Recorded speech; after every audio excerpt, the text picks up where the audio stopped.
ADHD or ADD, what we've talked about with those terms, is equivalent to developmental impairment of the brain's management system. And by developmental, I mean that impairment, of course, means it's messed up. It's not working as well as it ought to be. But developmental impairment means it's not unfolding in the course of development as you'd expect it to be for somebody else of this age and situation.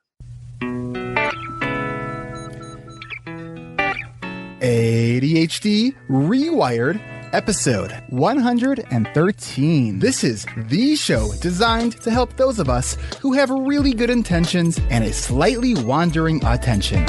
My name is Eric Tivers. I'm a licensed clinical social worker, coach, and consultant. We know that starting can be the hardest part, so let's get started. But first, let me thank our sponsors.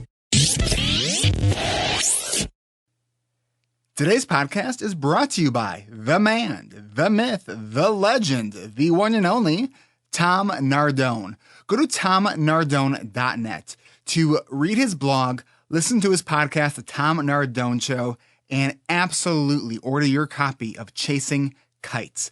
Go to tomnardone.net, and thanks. High-tech and low-tech solutions to supercharge your productivity. A free 2.5-hour webinar is coming up. The next one is this coming Friday, April 29th. Following that, May 2nd, May 6th, and then finally May 9th. All webinars are 10:30 a.m. Central Time to 1:15 p.m. Register at erictivers.com/webinar or just go to ADHDrewired.com.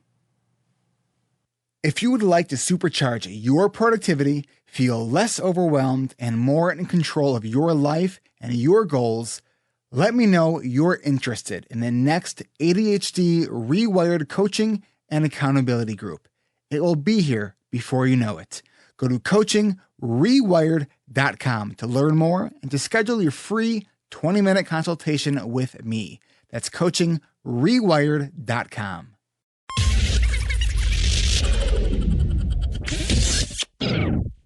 Welcome back to another episode of ADHD Rewired. I am here in the virtual ADHD Rewired studios with my guest, Dr. Thomas Brown. Dr. Brown, welcome to ADHD Rewired. I'm thrilled to have you today. Thanks, Eric. I'm really glad to be with you. You know, one of the things when I was talking to my community about guests that I should have on the show, your name came up frequently. And when I shared with my community that I was going to be talking with you, someone from my community, Doug Harris, said, "Oh, I interviewed him for Attitude Magazine or ADA, and he said he's like one of the easiest and nicest people to talk to." So that's nice to hear. I hope you'll have a similar feeling. So from the conversation we had a couple of weeks ago, I did feel that way. So before we kind of get into the meat of our conversation today, tell us a little bit about kind of who you are and what you do. I'm a clinical psychologist. I trained at Yale and have gradually developed a specialty in attention and learning disorders, even though I didn't know that was going to happen. And I'm in clinical practice. I see about a third of my practice is little kids, a third of it is teenagers, and a third of it's adults. My youngest patient's about 3, my oldest patient's about 73, 74. So I do research and supervision of advanced students, postdoc students, teach in the Department of Psychiatry at Yale Medical School. And then work on some research projects and travel around a bit, talking with people in other settings and trying to do some further thinking and writing about ADHD and how I understand it. The main way I learn about ADHD, I try to keep up on the neuroscience literature, but the main thing I learn from is my conversations with my patients. And that's so clear in your books, too. And I was telling you before I hit record that I was re-listening to Smart But Stuck. And the thing that I love about that is you're presenting kind of your model, but all in the context of stories of patients that you've worked with. And I love that and appreciate that so much because I think that really makes it connect so highly with with people because we can relate to stories. Yeah, well, and that's how I think too. I'm a clinician. I'm not that much into bar graphs, and I'm very interested in trying to listen to what people tell me.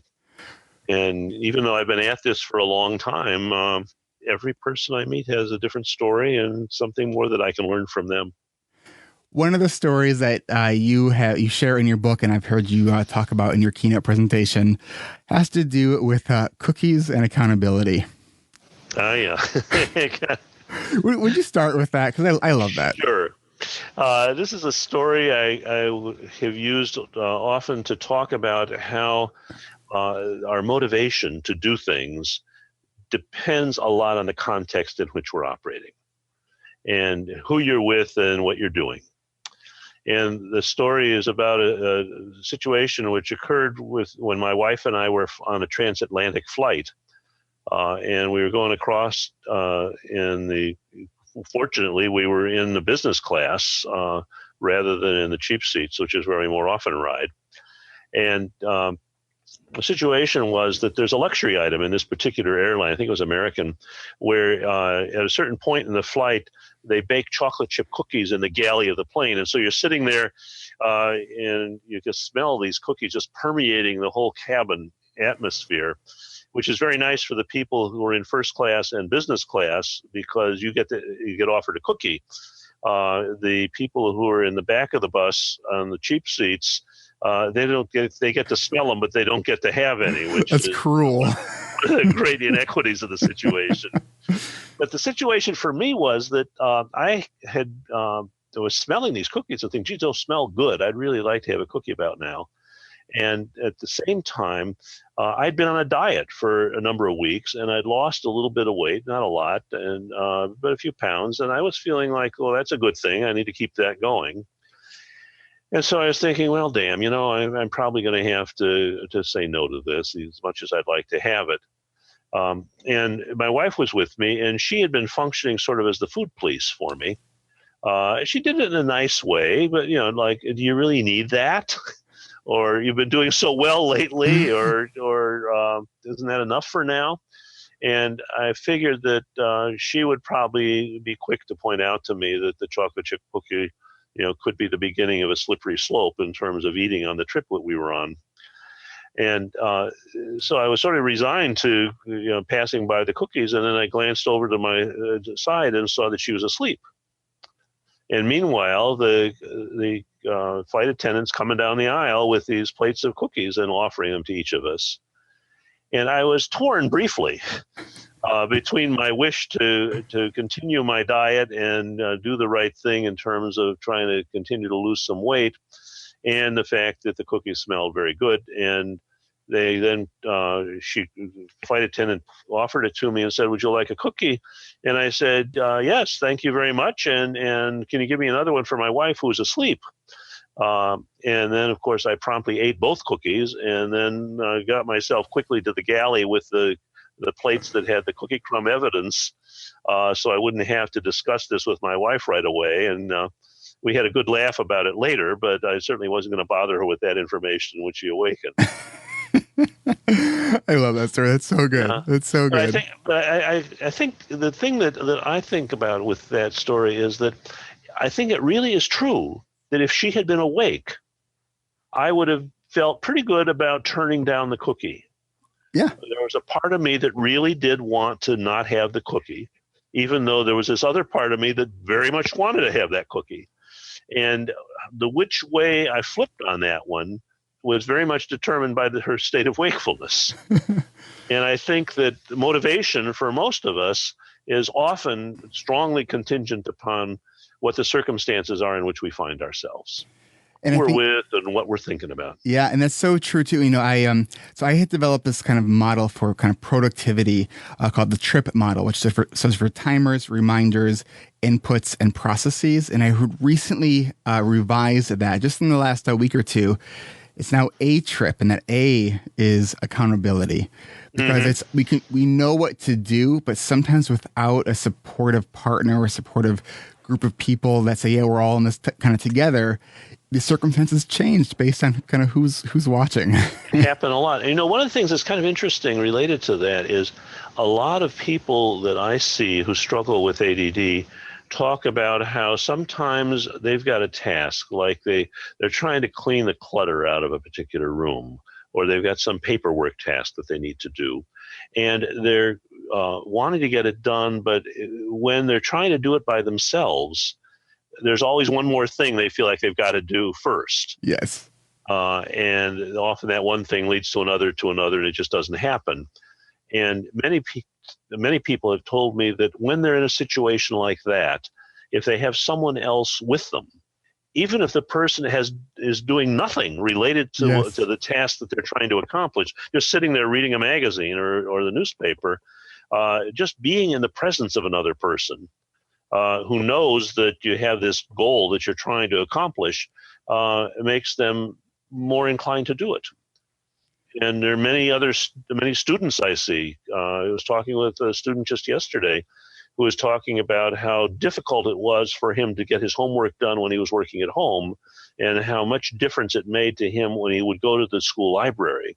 Mm-hmm. And there are other people around, either working or pretending to work, but at least feeling like I'm not the only person in the world who's pushing myself to do something I don't really feel like doing. Absolutely.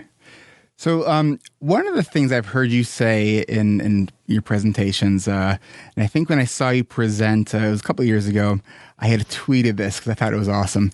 And it was, ADHD is like erectile dysfunction of the mind. That's an example. That's an example that I have learned from a patient years ago, and I've used it a lot because I think it really aptly captures what the experience is of a lot of people with ADHD. Because, the thing that I've learned and have sort of emphasized in my writing and talking about ADD is what I call the central mystery of ADD. And the central mystery, as I see it, is that people who have ADD almost always report that though they have great difficulty in getting organized and getting started and sustaining their focus and sustaining their effort and keeping in mind what's going on from one moment to the next, that they have a few activities in which they have absolutely no difficulty in exercising those executive functions. And the example that I use, the examples I use include, the kid who can't focus in class but can focus on playing soccer or playing hockey, the kid who can get intently locked onto the screen and playing video games, even though the kid is totally out to lunch in school and in a lot of other things. A person who can focus to make art or to make music or to repair an engine and take down and put back together a car engine, able to do that, but not able to focus and do these other tasks that need to be done. And so the mystery is, why the hell is it that people, I would say everyone I've ever seen who has ADD, reports that they have at least a few things like that where they've got no trouble paying attention, even though on almost everything else they've got a lot of trouble paying attention. And if you ask them about it, you say, what's with this? How come you do it here and you can't do it here, here, and here? Usually what they'll say is, it's easy. If it's something I'm interested in, I can pay attention. If not, I can't. So what explains that? Well, I think what happens is this, that if there are two conditions under which people with ADHD can usually get something done and focus well. One is if it's something they are really, really interested in, not because somebody told them they ought to be interested in it, but just because they are, for whatever reasons. Mm-hmm. And this is not the kind of thing of, oh, you should get interested in this because it's going to get you a much better review from your boss for your job ratings, or you should be interested in this because it's going to really help your grades at the end of the marking period. No, it's just they're into it for whatever reason they're into it, but it's because they want to do it. And find it interesting. It turns them on. It turns them on, exactly. And the second thing is if they feel they have a gun to their head and something that they themselves consider very unpleasant as something that's going to happen very quickly if they don't take care of this right here, right now. Under those two conditions, they've got no problem. And the thing which is remarkable about it, when as you look at it and you say, well, how can this be? Most people think about it as a willpower problem. If you can do it here, why the hell can't you do it there?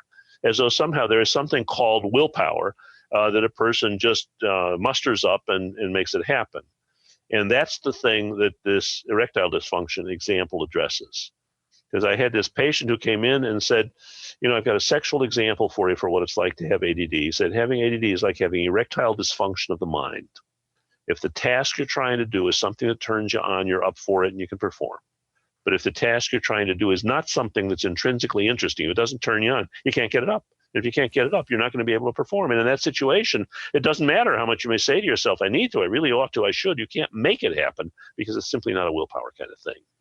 And I think that's the most difficult thing for most people to understand about ADD, whether it's looking at themselves or looking at their kids or their coworkers, why this person can be so good at focusing and staying engaged with and putting good effort into a task when on so many other things they can't, or where they feel like a gun to their head, I can't write the paper until it's going to be due in 5 hours. Mm-hmm. Rather than 2 weeks earlier when you'd have a little better time to do it. And so your question is, why? What's happening when that happens? It's really pretty simple. If the task is something that a person perceives in themselves to be interesting or threatening, it changes the chemistry of the brain instantly. The problem is it is not under voluntary control, and that's where the trouble comes. Because it looks for, you can sort of understand why people hold this idea that this is a willpower problem, because it looks for all the world as all it is. You can pay attention for this. Why can't you pay attention for that? Well, don't you think it's sort of how you define willpower, though? Because I know that there are some that define willpower as an area of self-regulation. And then we look at when we use our executive functions, we tax our executive functions. And so the more we are doing kind of executive functioning, taxing activities, the less kind of willpower we have available in the brain. So I was curious if when you're saying about willpower, it's not an issue of willpower, is it coming from the idea or the construct that willpower is this kind of character trait? Well, there's some people who think of it as a character trait, and there are other people who think of it as though it's some sort of an entity in the brain. And I think it's a hypothetical construct for talking about something that we do sometimes. And ultimately, I think it reduces itself to chemistry.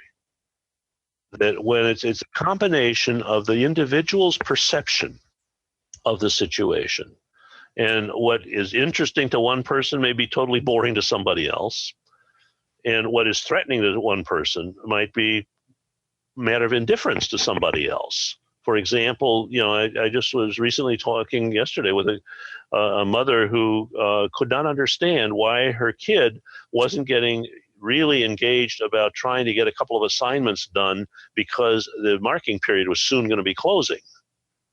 And she saw that as a threat. Mm-hmm. That this is going to leave him with several zeros on his grade point average. It was going to really pull the grade average down, and it was something that he wanted to have done. But that's not how he saw it.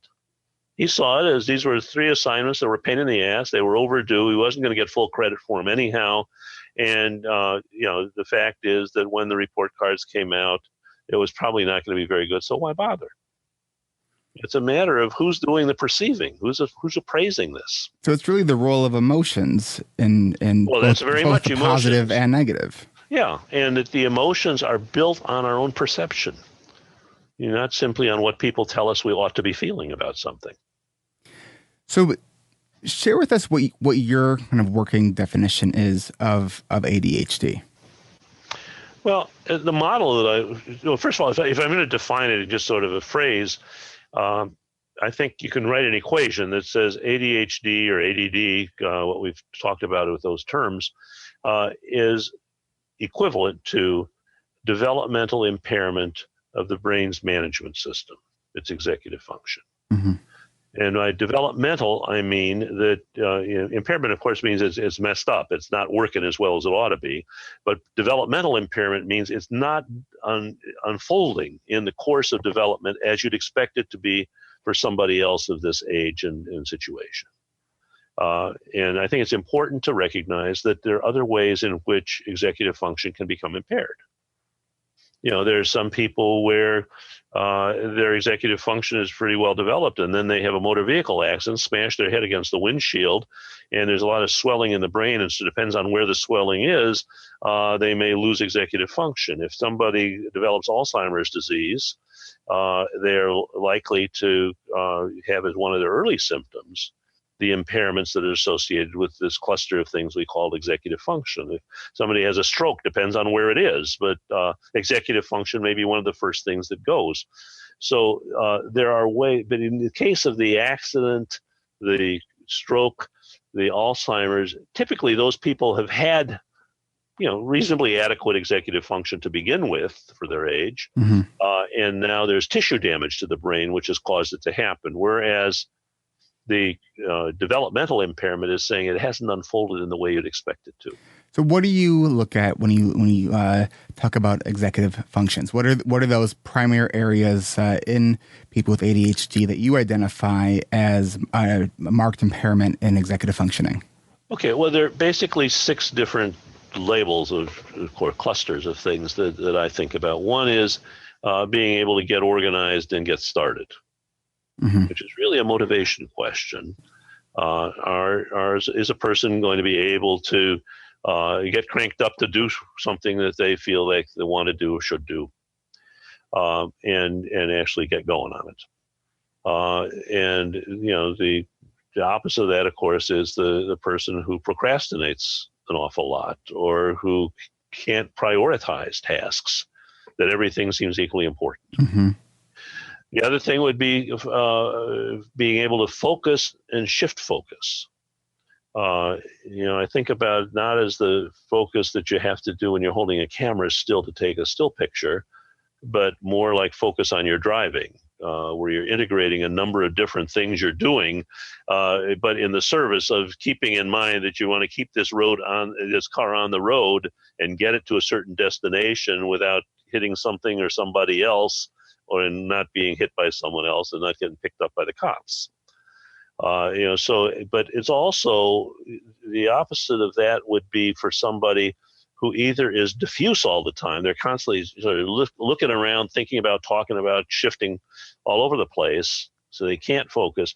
Or the other problem that goes with it sometimes is they get locked on. And sometimes people brag about their hyperfocus, and what they mean is they can't shift gears. Yeah, that's something that I struggle with often. And it can be a real problem because you've got one thing you're really interested in, or that you're working on, or you're just on a roll with it, and damn well you need to stop now and go pick up the kids from daycare, or stop now and take care of going to a meeting, or stop now and cook supper so it'll be ready when people are expecting to eat it.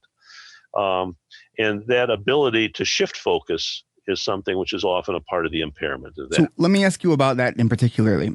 So where's the cutoff between kind of hyperfocus, perseveration, and then really OCD? Because I know that in Smart But Stuck, you describe this character, this patient Steve, who you were describing his difficulty with kind of disengaging with something, and that so describes me in the evening when I'm at work and my meds have worn off, and I come down with this really bad case of one more thing-itis.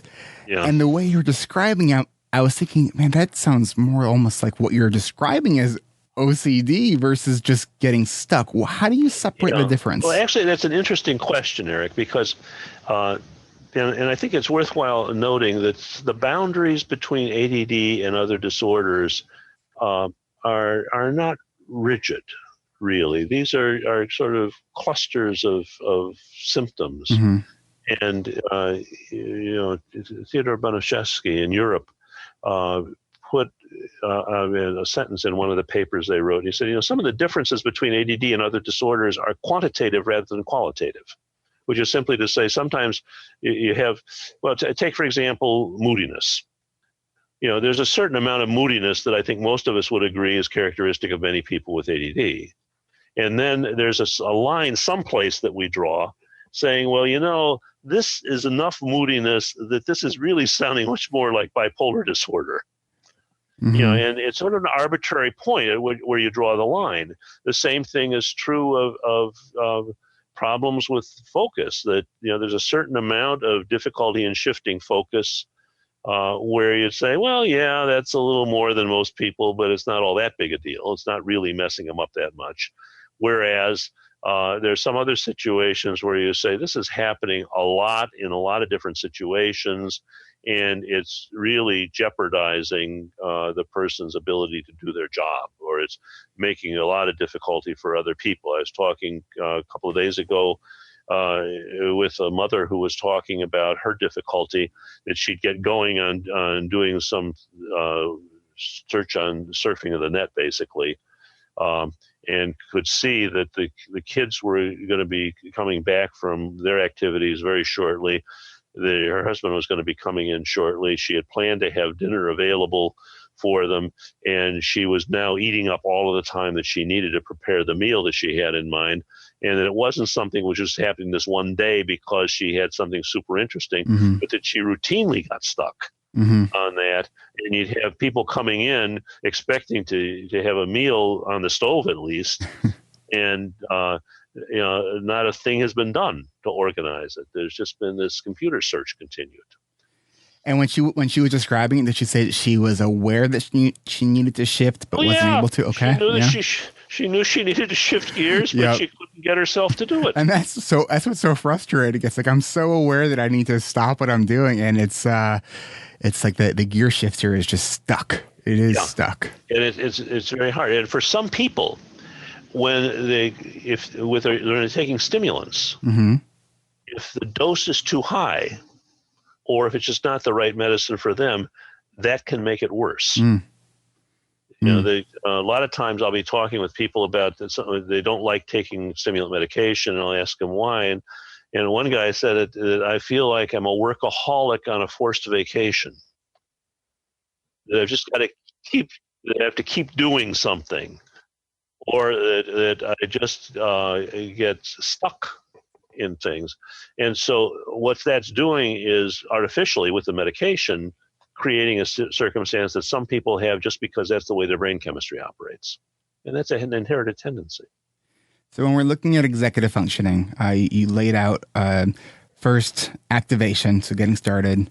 Second, focus, including shifting focus. What I want to do really quickly is take a quick break. So we're going to shift to focus for just a moment.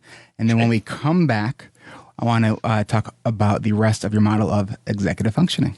Okay. And I'll be right back. Learn, grow, and connect with the ADHD reWired Coaching and Accountability Group.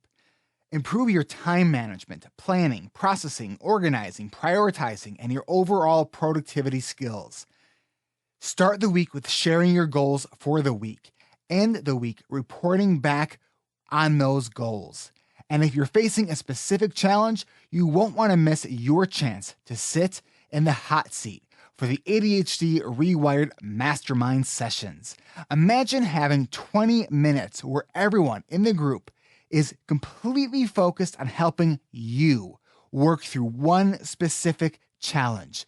The best part is these sessions are all recorded so you can be fully present and not have to worry about taking notes. You can watch it again over and over again. Say goodbye to procrastination and say hello to Adult Study Hall. Hate to open mail, behind on your filing, have calls or emails you've been putting off? Bring it to Adult Study Hall. Bad at predicting how long those tasks will take you? You can do that at Adult Study Hall. Get those important tasks done. Yes, I said important. Those things that are boring and important. Cameras on, microphones off. It's study hall time. You have worked hard to get where you are. Take the next step. Go to coachingrewired.com to learn more, to schedule your free 20-minute consultation today. It's time to finally say yes to yourself. Go to coachingrewired.com and prepare to get your ADHD rewired. What I've learned is the power of being in a group. I mean, I love groups, but this group has been just incredible for me. Knowing someone is wondering if I'm staying tuned into my goals. I think that one of the most important things that I learned for me is the motivational factor of accountability. Just knowing that somebody was out there wondering if I'm accomplishing what I said I was going to accomplish is very helpful. All of us were here for 10 weeks, wanting to learn, really engage, caring about each other. I just have moved my life forward. I know what I'm doing in my business. Like everything has taken a giant step forward. I'm so grateful. In terms of setting goals and being better with my time and managing my tasks, that takes deliberate work on a day-to-day basis.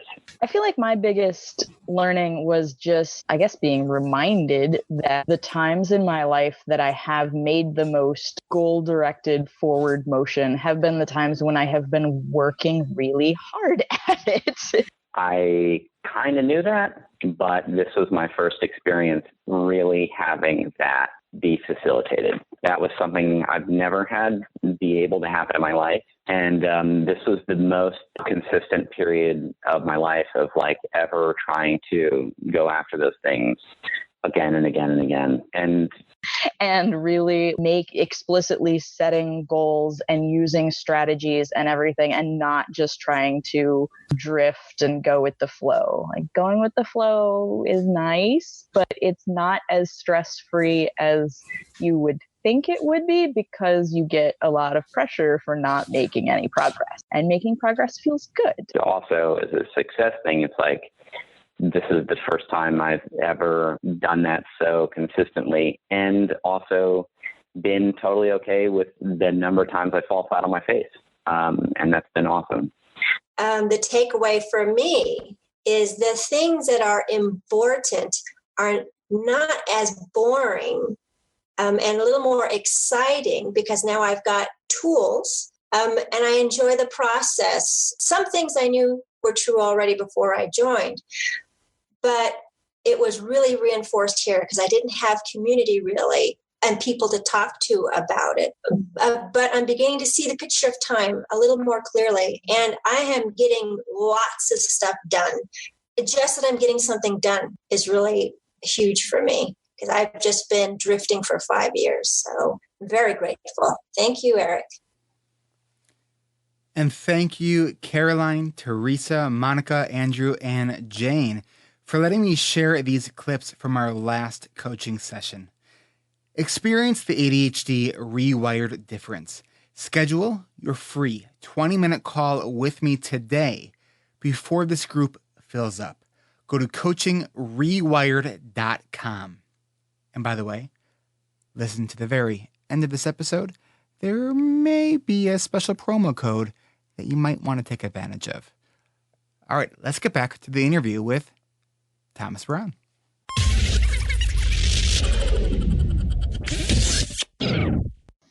And we are back with Dr. Thomas Brown. We are talking about executive functioning. He just shared with us the first two parts of his model of executive functioning: activation and attention or focus.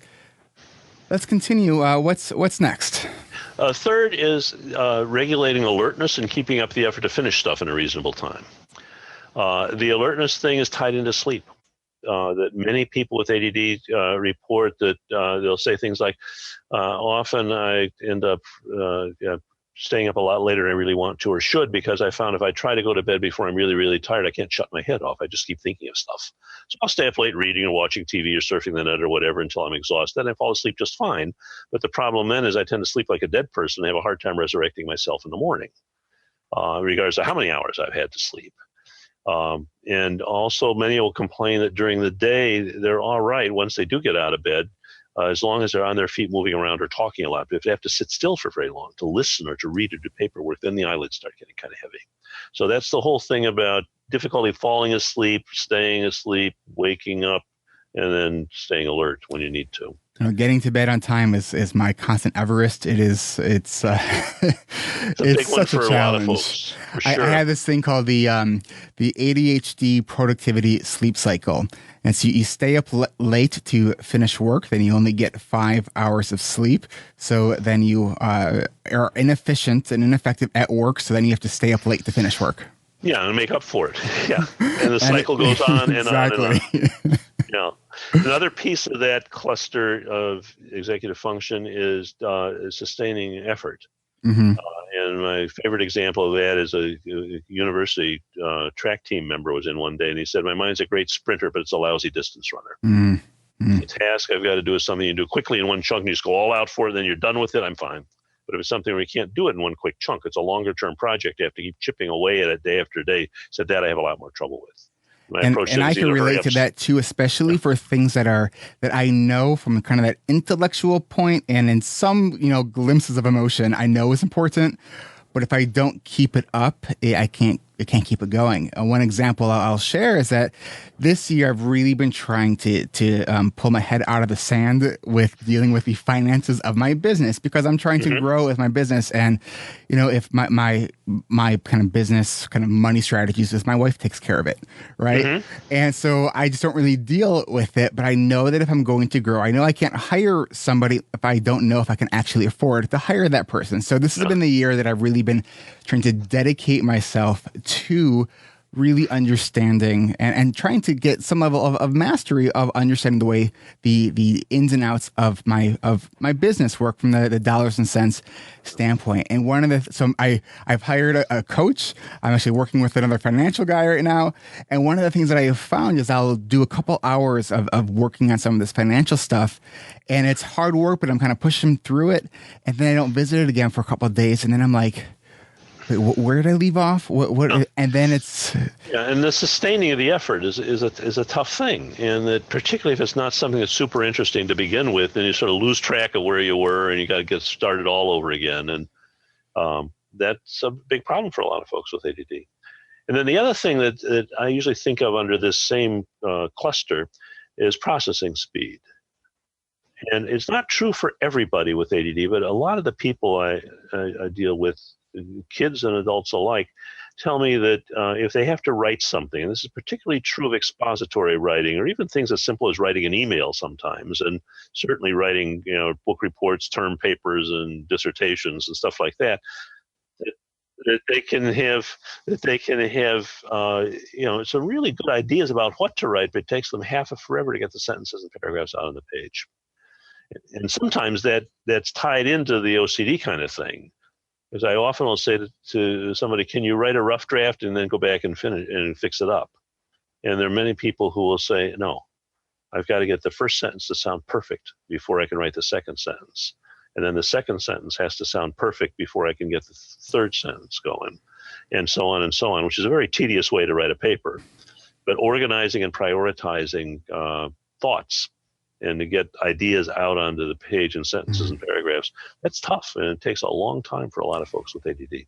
And isn't that also part of what we call dysgraphia? It can be a piece of it, but the dysgraphia is technically just messy handwriting. Okay, because I thought it was more sort of like dyslexia is more than just it's switching your letters. Dyslexia is difficulty with reading. Dysgraphia is difficulty with writing. But the way it's broken down under learning disabilities usually is dysgraphia has more to do with fine motor coordination and being able to shape the letters and numbers so you can read them. My understanding, I was talking to Dr. Roberto Olivardia, and he was talking about, similar, I think, to ADHD. If you just look at the DSM diagnosis, that criteria, that we kind of miss what ADHD really is. And this is sort of what I've been learning about dysgraphia and what was the thing I just said 2 seconds ago? We switch letters and numbers. Dyslexia. Thank you. See, there's ADHD on display right now. Yeah. That it's more than that. Part of it is the organizing, the expression of language in a written form. Yeah, well, I guess I would disagree a little bit with him in that the diagnostic category that I think fits that best is disorder of written expression.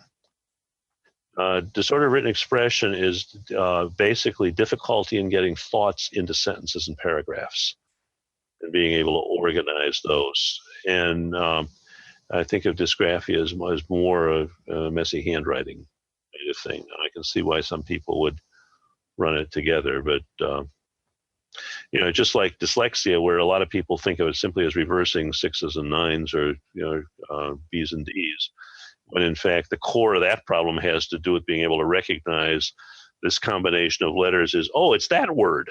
They know the words very well, but they often can't recognize them when they see them on the page. Okay, so speaking of sustaining our focus, which one did we just leave off on? Okay, now we've done 3. Now we're going to 4. And 4 has to do with managing emotions. Okay. And modulating emotions, and managing frustration and modulating emotions. And that's one which is basically talking about the dilemma that a lot of folks with ADD get, where their emotions come on way too strong or way too weak. And some of it's a matter of just getting flooded. Mm-hmm.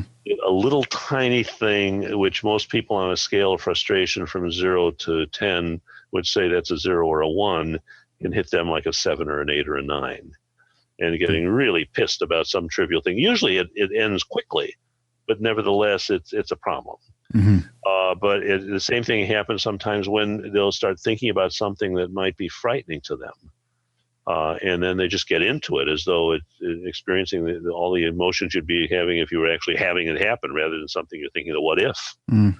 Sometimes it's getting all caught up in, I've got to have that now, and buying something or doing something where, given a little more thought, they probably wouldn't need to do it now because they've got some other thing they've got to do, which is a good reason not to do it. Or feelings getting hurt where somebody's not quite as friendly as you hoped they would be in what they said in the last email, or when you're saying hi to them or walk by them, and then just obsessing about it for hours. Did I do something to piss them off, or did I really look stupid there? So I assume that would imagine too kind of high sensitivity to criticism. Yeah, super sensitive to criticism. And of course, it also, slides over into people who are just walking around with a whole large repertoire of self-critical comments that are readily available to them every time they think it fits, and often it doesn't. But that kind of modulating emotion and being able to look at the bigger picture of things and see the difference between, yes, I'm disappointed now, this didn't work out the way I'd hoped it would, but then I've got a chance I can try and do it a little better the next time, something like that. Okay. And then the 5th would be working memory, being able to keep one thing in mind while doing something else, which has not to do with remembering things from a long time ago. Primarily, it has more to do with keeping one thing in mind as I'm now doing this. And but it's not the long-term storage memory, but it is the search engine that pulls things out of long-term storage for us. And often people with ADD complain about difficulties with that. Some of them have extraordinarily a good ability to remember things from a long time ago. In quite detail, too. Well, yeah. Sometimes they can describe some movie they saw years ago, taking as much time as it would have taken to see the movie, where you're getting every little bit of dialogue back, and extraordinary detail. And some people can remember all the music and all the lyrics of hundreds of songs that they've once heard or played. But at the same time, you have great difficulty in remembering what somebody said to them just 2 minutes ago. Or you meet someone and they tell you their name and you forget it the moment it hits your ears. It's gone as soon as it passes your ears. Oh, it's a story of my life, and it's so frustrating. Yeah, I think it's hard for any of us. And some of that happens to all of us, particularly as we get a little bit older. Mm-hmm. I think this is a thing I'd like to just insert. I suspect everybody's aware of it already, but all the characteristics of ADD are things everybody has trouble with sometimes. It's just that people with ADD have a whole lot more trouble with it. Yeah. So in that sense, it's not an all or nothing deal like pregnancy, whether you are or you're not. It's more like depression, where everybody's bummed out once in a while for a while. But Just because somebody's unhappy for 2 days doesn't mean we're going to diagnose them as clinically depressed. Right. And I think that's one of the reasons too that it's so ADHD is one of these disorders that I think is so readily dismissed by people who only know a little bit about it. Because I procrastinate sometimes. I forget things sometimes, and it's just like stuff that all of us do, right? And, just like all of us have blood pressure, but not all of us are hypertensive. Right. Yeah, so it's relatable, but it's the issue of, does it cause impairment? Yeah, exactly. To what extent does it mess them up? And then the sixth and final cluster of the model that I work with is monitoring and self-regulating action, which is being able to slow down and speed up when you need to, with being able to sort of keep an eye on how you're coming across to people, being able to tell when people are signaling that they're tired of listening to you or that they're getting annoyed by what you're saying. And being able to basically fit what you're doing to what the situation is and what you're trying to accomplish. So then would you look at self-awareness then as an executive function? Well, it's certainly one aspect of it, because if we're not somewhat aware of what we're doing, it's going to mess us up in a whole lot of things. Now, let me kind of pull us back a little bit to back to memory. You talk about working memory, where that ability to keep a bit of information kind of online while you're attending to another task for just a moment. Now, what about? I feel that working memory and prospective memory sort of get mixed together. And in your book, it seemed that you sort of clustered these two constructs together just under working memory, where. And so I want to understand kind of your perspective and how you define it, because from what I understand, working memory is that, all right, I'm in the middle of an email, I take a phone call, and then I can easily get back to what I was writing because I was able to hold on to it. Where prospective memory is, I need to remember when I leave my office today that I have to go do an errand instead of going directly home. Yeah, and both of those are matters of keeping in mind one bit of information while you're focusing on something else. In one case, it's a matter of recalling where you left off or what you just heard. In another case, it's a matter of being able to keep in mind that you have a task. You need to stop at the cleaners to pick up your shirts, or you need to, stop by the grocery store to get a quart of milk or something like that. So from your perspective, does it really matter what you call it, or as far as from a treatment perspective, when we're looking at developing strategies around it? Well, no, I think that both of those are just two different types of memory difficulties that I think can be put under the umbrella of working memory. Because working memory can be anything from, all right, look, if I suppose I'm giving a digit span test. I say, look, I'm going to read an increasingly long series of numbers and asking you to say them back to me in the same order I say them to you. That's just a sort of hold it online for a minute thing, which is similar to what happens when you go to print 3 pages on your printer. It's just being held. It's not doing anything with it. It's just holding it there, remembering what it sounded like or what it looked like. Whereas if I say, okay, now I'm going to say some more numbers, and this time I'm going to ask you to say them to me backwards. In that case, you're working with it because you have to hold the information in mind and then turn it around. And in the same way, the working memory that's involved in what's called prospective memory is being able to hold online in your head, the back of your head, that yes, I do need to drop that envelope with my tax return into the mail today and not leave it in my briefcase because the deadline's coming up. Okay, so what are some of the strategies, or what are some of maybe your favorite strategies for helping your clients with kind of scaffolding their executive functions? Okay, well, the first thing I have to say is that for most people who have significant impairments from ADD, the first thing I'm interested in is trying to help them get the chemistry of it fixed. Mm-hmm. Now, fixed in the sense of finding a medication and a dosing and a timing of the dosing that'll work. And I begin that always by saying, I cannot guarantee you that medicine is going to help you at all. Mm-hmm. The odds are 8 for 10. about 80% of people who have ADD find that the medicines we have available help them. Now, for some, it's huge how much it helps. For others, it's substantial, but not huge. Others, it helps a little, but not that much. And 2 out of 10, it doesn't do a damn thing. So it doesn't always work, and it doesn't always work really well. But it seems to me that you do the simple stuff first and then see what you've got left. And, hopefully the simple stuff is trying to see if you can get, some effective medication treatment that would help. And sometimes that's particularly tricky because some people are very, very sensitive to these medicines and have a lot of side effects. Some people, particularly when you're dealing with adults, they're on multiple medications for other things, and you've got to look out for interactions. Some people are suffering from multiple difficulties where they're anxious and they're depressed and they have OCD and they have ADHD. And so you've got a lot of things to think about in terms of trying to get the medication treatment. So those are the things that I try to, if a person's willing to do it, try and see if we can get it to work first. Because if that happens, then there are a lot of other things that can fall into place more easily. As for things that people can help with their memory, sometimes it's simply a matter of encouraging them to work with manageable chunks. The sort of thing where, a person says, well, I have these to-do lists, but I never finish them.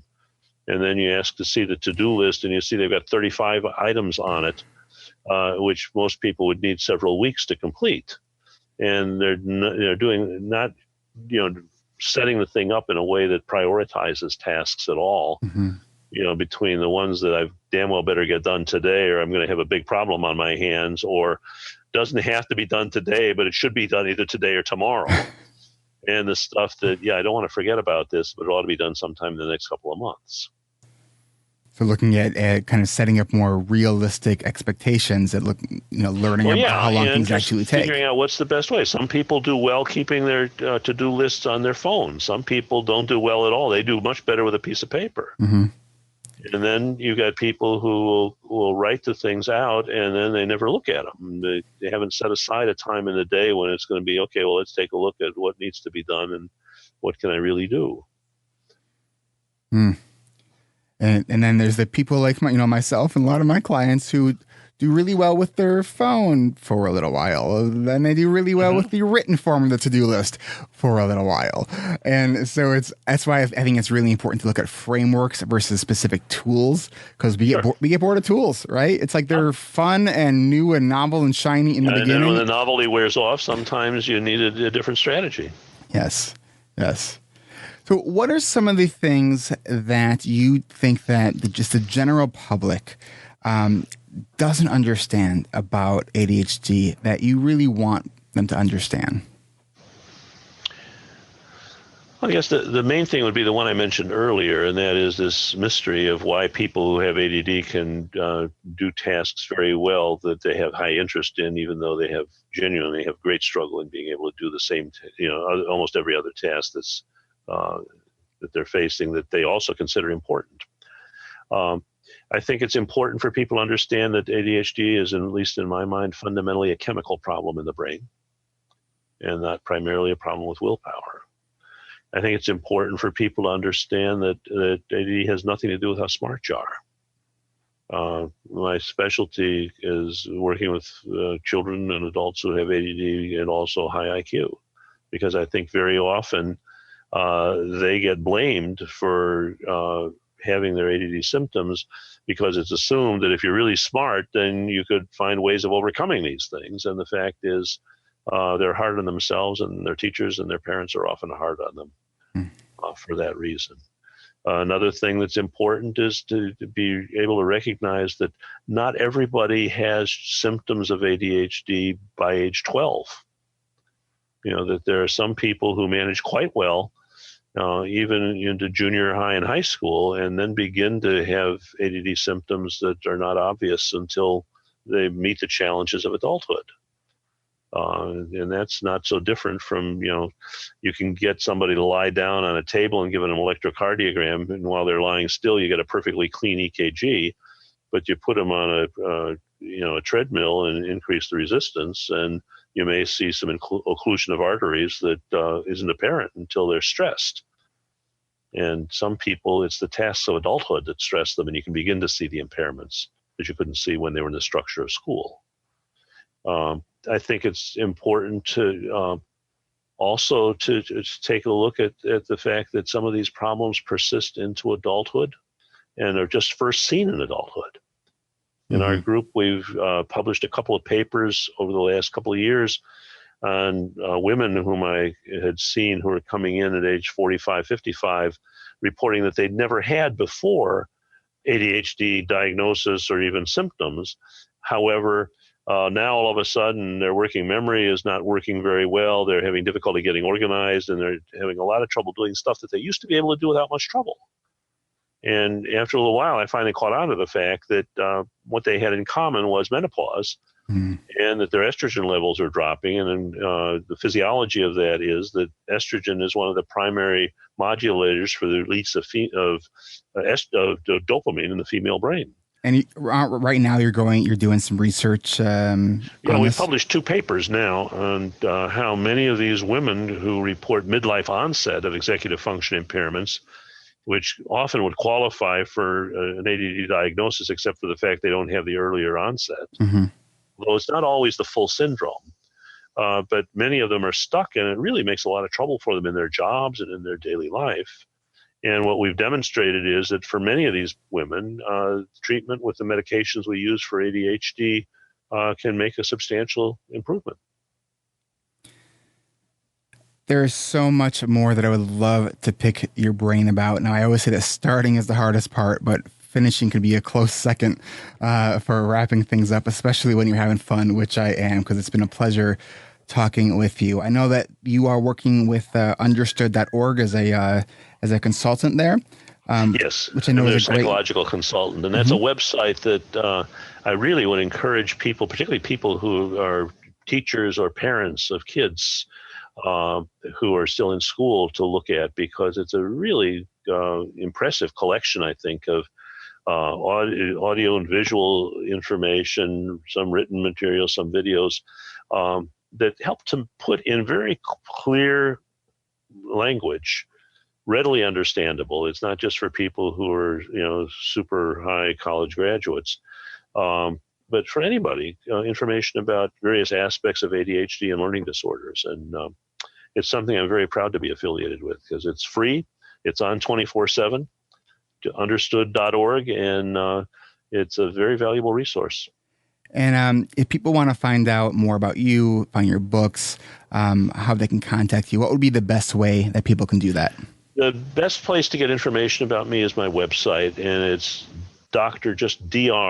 and then all one word, Thomas E. Brown .com. And you need to put the E in, because otherwise you get a dentist in Naperville, Illinois. So it's all That's one not word. Too far from me. All one word, Dr. Thomas E. Brown.com. All right. And we'll get the link to that in the show notes for this episode. Dr. Brown, thank you so much for spending the hour with us and helping our listeners get their ADHD rewired. Thank you so much. It's been a pleasure. Thanks. Thanks.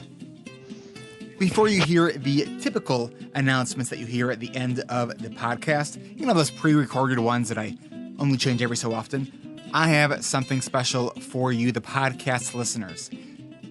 The summer session, the 10:30 a.m. Central Time session, is filling up, and I would like to get it closed out this Friday. To do so, I need you to call to register for this group. I'm going to add an incentive for you, the podcast listener, exclusively for you, a big incentive to sign up for this group. But because this incentive is so big, I'm only going to be offering it to 2 people. Now, don't assume that somebody else already got it. Go to coachingrewired.com and schedule a call with me right away. Use the promo code Thomas Brown, because this was the episode with Thomas Brown, and you will get $300 off this coaching group for this registration. Do not wait to do this if you are thinking about doing this. Go to coachingrewired.com and schedule your call with me right away. I'll talk with you, hopefully, this week. All right, now let's get on with the regular announcements. If starting is the hardest part, finishing is a close contender. And here we are at the final stretch. And if you're new to the show, welcome to ADHD reWired. We are more than just a podcast. We are a community focused on learning, growing, and connection. You could see a full outline of this and all other episodes with all the links and resources mentioned on today's show at ADHDrewired.com. As always, there are a number of ways you can support this podcast. Make it a mission to tell at least one person this week about the podcast. And if you're with them in person, ask them for their phone and subscribe to the podcast for them right there. If you haven't done so already, please go to iTunes or Stitcher and leave an honest rating and review. Yes, it makes a huge difference. Set a reminder so you don't forget. You think I'm kidding? I know some of you have been listening for 2 years. Yes, this podcast is just about coming up on its 2-year anniversary. And you still haven't left a review. Seriously? Come on, send me some 5-star love. And thank you. You can also help support this podcast by checking out my sponsors. I use Zoom video conferencing every day, and so can you. Go free or go pro, but please go to erictivers.com/Zoom so they know that I sent you. And get a free audiobook from Audible at audibletrial.com/ADHD rewired. And next time you shop Amazon, use the Amazon search portal at my website. A small percentage of your purchase will go to support this show, and it doesn't cost you any extra. Get a jump start on your summer productivity. Our coaching and accountability group begins May 16th. These groups sell out fast. Go to coachingrewired.com for more information and to schedule your free screening call with me today. Do you know that I give talks and all-day workshops? If your school, business, organization, or conference planning committee is looking to hire that person to give an incredible, educational, inspirational talk on ADHD, then look no further than erictivers.com. Click on Talks at the top of the page. Don't just be a passive listener. Become an active member of the ADHD reWired community. We're on Facebook. You can like our page, but submit your request to join our free and growing community. Watch for a message from me on Facebook because I screen everyone before they come into the group. Production support for this podcast comes from the master of mediocrity himself, Tom Nardone. Go to tomnardone.net to check out his blog, podcast, and to get a copy of his awesome personal memoir, Chasing Kites. Hey, Tom, do you have anything to add? Until next time.